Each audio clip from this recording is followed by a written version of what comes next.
This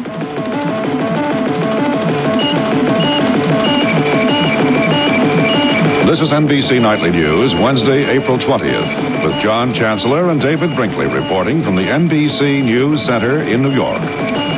Good evening. President Carter gives the country and the Congress the message tonight on the energy crisis, 9 o'clock Eastern Time, live on NBC and the other networks. He will address a joint meeting of the Congress. The president said today that his plan will require sacrifices and a change in the way in which we live our lives. Basically, the president will propose that we reduce the growth rate of our energy use. Mr. Carter, we now use 4.5% more energy every year. Mr. Carter wants that cut to 2%, and he will propose various carrots and various sticks to accomplish it. John Cochran has more from Washington. The president admitted to his cabinet this morning that at one point he had some doubts about his energy package, but now he says he feels better and better about it. And he predicted it will be well received by the public and by Congress. Despite the advanced criticism Mr. Carter's been hearing for the past week, he's made few last-minute changes in his energy program.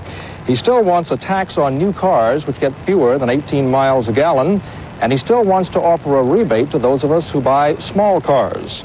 He still wants to offer tax credits to those of us who insulate our homes.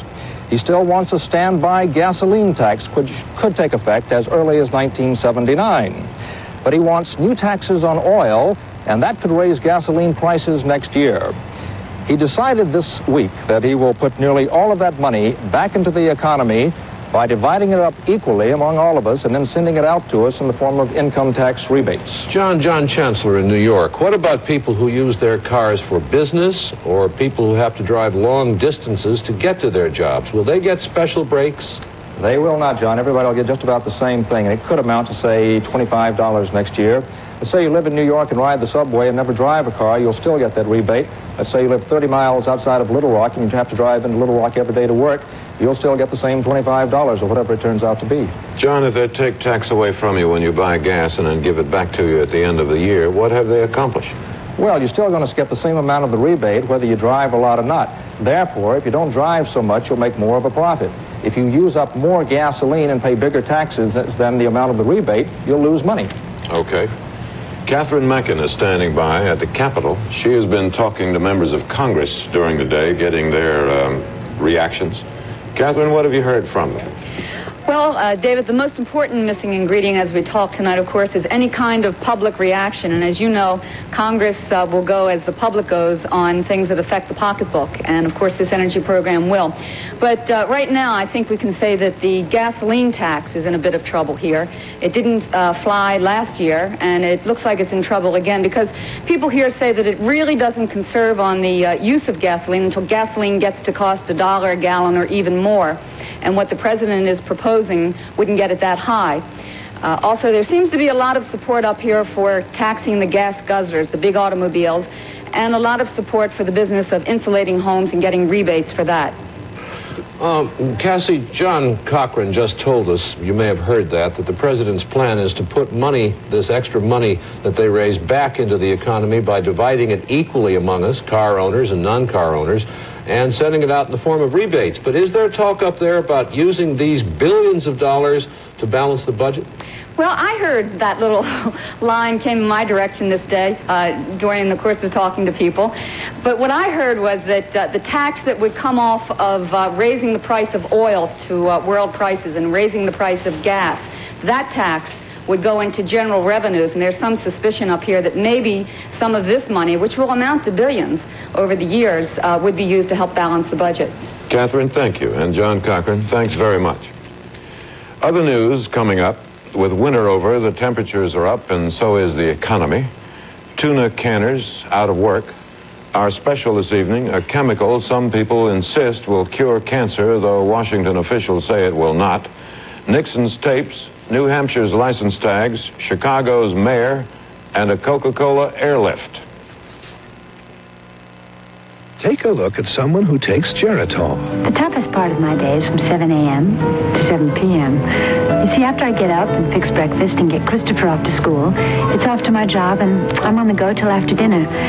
So it's really important that I do the right things to take care of myself. And one thing I do is take Geritol every day.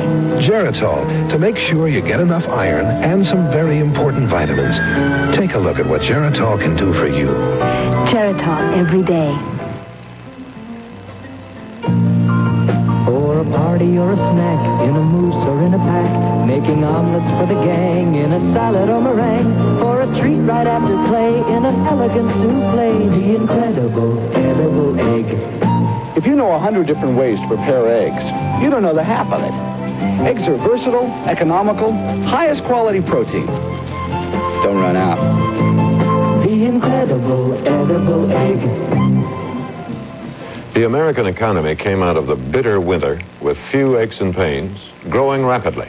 New government figures show it grew. Nixon's lawyer argued to the Supreme Court today that seizure of his White House tapes is a... as in the quarter before. Had the winter not closed plants and caused all the layoffs, it would have grown even faster. It is reasonable to expect that this kind of growth will soon reduce the unemployment. On that point, the Carter administration was telling the unions today these new energy plans will help the economy and create jobs. Here's Ford Rowan in Washington. Energy Chief James Schlesinger told the AFL-CIO's building and construction trades unions the program will mean more jobs and a healthier economy. The energy plan that the President will present tonight will cause adjustments,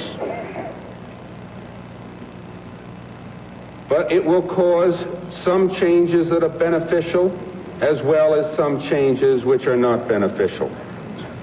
We shall have to launch a nationwide building campaign, first to retrofit all of America's existing housing by 1985 to make that more fuel efficient. This implies additional jobs for you. Schlesinger says that more workers will find jobs insulating homes and building new types of power plants. Relations between the White House and organized labor have not been good in recent weeks, but now the administration needs labor support for the energy program, and it hopes to get it by stressing jobs. Ford Rowan, NBC News, Washington. Richard Valeriani, our diplomatic correspondent, has some diplomatic news about relations with Cuba. The next round in the Cuban-American talks on fishing limits will be in Havana with an assistant American Secretary of State attending. And an American interest section will be established in the Swiss embassy in Havana, while a Cuban interest section will be set up in the Czech embassy in Washington. Significant steps toward closer relations.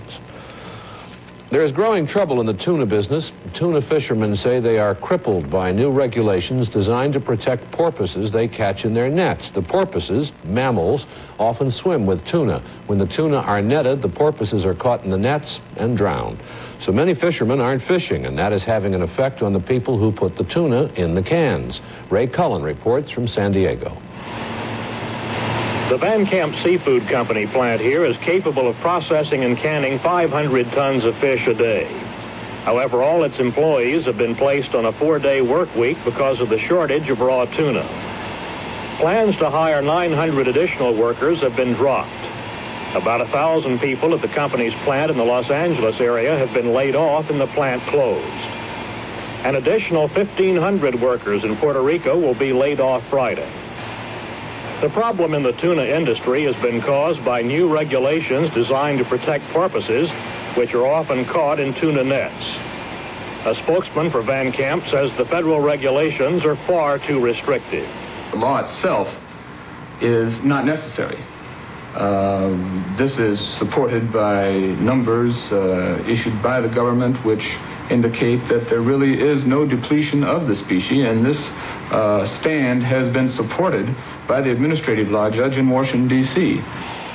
Tuna packers and at least one other company have been either laid off or placed on reduced work weeks. Tuna industry spokesmen say that if a solution is not reached quickly, the consumer will begin to feel the pinch and reduce stocks and higher prices in the nation's grocery stores. Ray Cullen, NBC News, San Diego. Donald Kennedy of the Food and Drug Administration says he will not let them sell unsweetened salt.